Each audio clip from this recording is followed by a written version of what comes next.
In a fancy hotel in France, the receptionist is horrified to see Louis arrive. Since he's the son of the company president, he thinks he can do whatever he wants without consequences. Louis is spoiled, rude, selfish, and wastes his father's money in frivolity. He brings a big group of friends and even a panther to the hotel room, where they proceed to party late into the night, annoying other guests with the noise and breaking things in the room. Someone brings a kangaroo to feed the panther and the poor kangaroo tries to escape by jumping into the pool, but the panther goes after it and eats it in front of everyone. The next day protesters gather to accuse the hotel of animal cruelty and throw tomatoes at the car carrying the company president Jean-Francois. When he has a meeting with the investors, he's told to do something about his son because the hotel reputation is going down and even celebrities are trying to cancel them for the kangaroo incident. A furious Jean-Francois rushes to the hotel to see Louis, who is still sleeping in the middle of the day. Jean-Francois scolds his son for his actions and points out he may get fired if this continues, but Louis doesn't care and says he'll keep enjoying the money while they still have it. On his way out, Jean-Francois throws his son's clothes in the trash.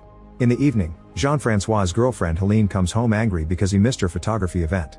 Jean-Francois apologizes and explains what's happening, showing he's been stuck in a state of despair all day. Since he's a widower, he had to raise Louis alone, yet he never spent too much time with him, so Helene encourages him to try. The next day Jean-Francois goes to a castle in the countryside where director Christian is recording another ad for the hotel.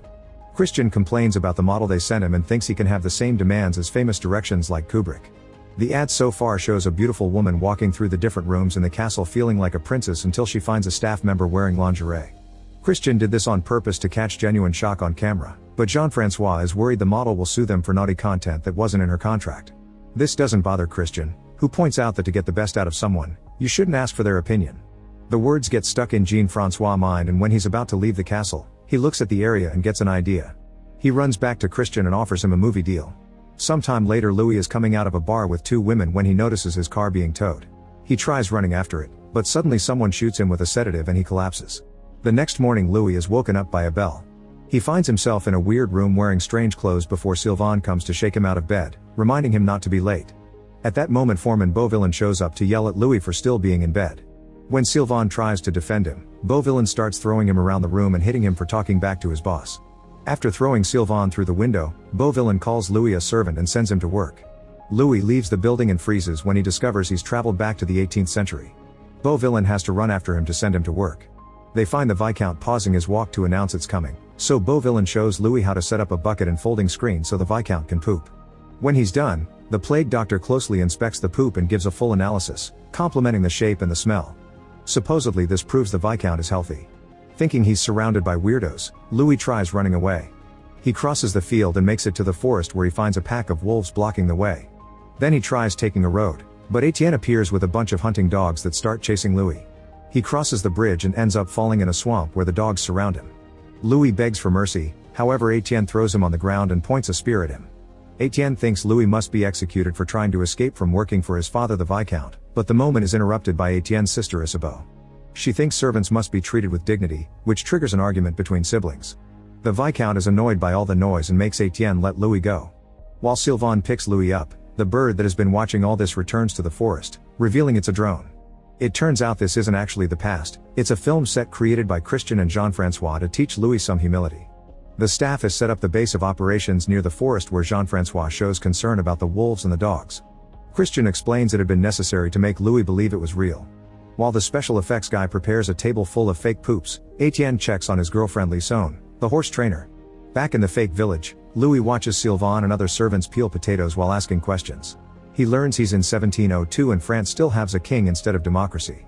When Louis starts making comments about Hitler, Christian sends Beauvillain to put Louis to work.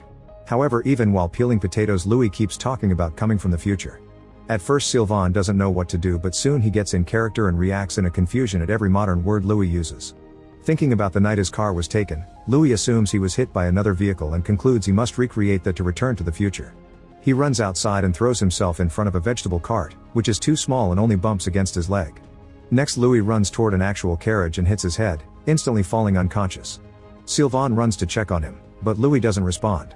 Jean-Francois thinks his son is dead and Christian tries to apologize for going too far, however Louis then wakes up and Christian happily announces the show must go on. Days pass and Louis has to get used to his new routine. He wakes up at sunrise every morning and spends the day running after the Viscount to set up the bucket for his pooping. His chores also including helping in the kitchen. Instead of an actual bath, he must wash himself in a bucket. One afternoon Jean-Francois invites Helene to watch the plan unfold. In the stables, Louis finds Isabeau, who is crying because her father wants her to marry an old rich man she doesn't like. She says she wants to experience love with a young man even if he's a servant, clearly flirting with Louis. However, Louis thinks she's lucky because she can marry the old rich man and wait for him to die soon, then she'll get all the money and do whatever she wants. Then he just walks away. After watching this, Christian becomes frustrated since his supposedly perfectly written love story is failing. On the other hand, Helene is disgusted by this plan, calling it experimenting on a human being. Back to Isabeau, she tries to get on her horse but the animal starts freaking out. Louis watches this but does nothing to help, saying he doesn't know anything about horses. Lison arrives to help and her skirt accidentally goes up, revealing she's wearing a thong. When Louis notices, he runs to Lison and tackles her to the ground, trying to check under her skirt to confirm it was real. However, when he manages to open her legs, he's shocked to see she's wearing no underwear. Lison kicks him off before turning around to smoothly hide the thong she just took off. While Christian angrily yells at the staff for the wardrobe mistake, Helene scolds Jean-Francois for treating Louis like an object that can be forced into change and announces she's leaving. However, Jean-Francois makes her stay when he discovers that Louis is looking for Lison to apologize. The staff rushes to get Lison ready, ignoring her protests when she points out she's a horse trainer and not an actress. Louis knocks on her door and the staff makes her wait a few seconds before opening so he can suffer through his guilt. As soon as she goes out, Louis apologizes for the incident, and Lison responds that him touching her means they must get married. Louis almost freaks out but Lison clarifies it was a joke and leaves. Seeing Louis being thoughtful on the screen, Christian announces the experiment is a success and even Helene is a bit impressed. During lunch, Christian and Jean-Francois explain to Helene their plan to make Louis fall in love with Isabeau so he can start a better life. Helene thinks they're idiots because Louis clearly likes Lison, but her ideas are ignored. Sometime later, Sylvain drags Louis to a traditional festival in the forest. Louis hates the old-style music and teaches the band to play a modern song. Then he convinces everyone to get in a conga line. Jean-Francois gets emotional because this matches a moment from a birthday party Louis had as a kid. Isabeau attends the festival as well and asks Louis to teach her how to have fun before she gets stuck in an unwanted marriage forever, but Louis ignores her and goes looking for Lison instead. Helene points out she was right about Louis' feelings, yet Christian refuses to give up. Sylvain is sent to tell Louis that Lison is at the river, however he finds Isabeau pretending to drown. He immediately jumps in the water to save her and carries her in his arms. Isabeau keeps on trying to flirt with him, but Louis just drops her in her carriage and leaves. Christian begins freaking out over another failure, so Helene takes over the directing for now. By nighttime, Louis finally finds Lison, who didn't attend the festival at all. Following Helene's instructions, Lison tells Louis that she does believe his story about the future. Louis is delighted and takes Lison for a walk, during which he explains many concepts like phones and planes. He even takes a bite from an apple to show her the logo he had on his phone, saying it was the company's coat of arms. Lison is amused until Louis begins talking very badly about servants, blue-collar jobs, and the public transport.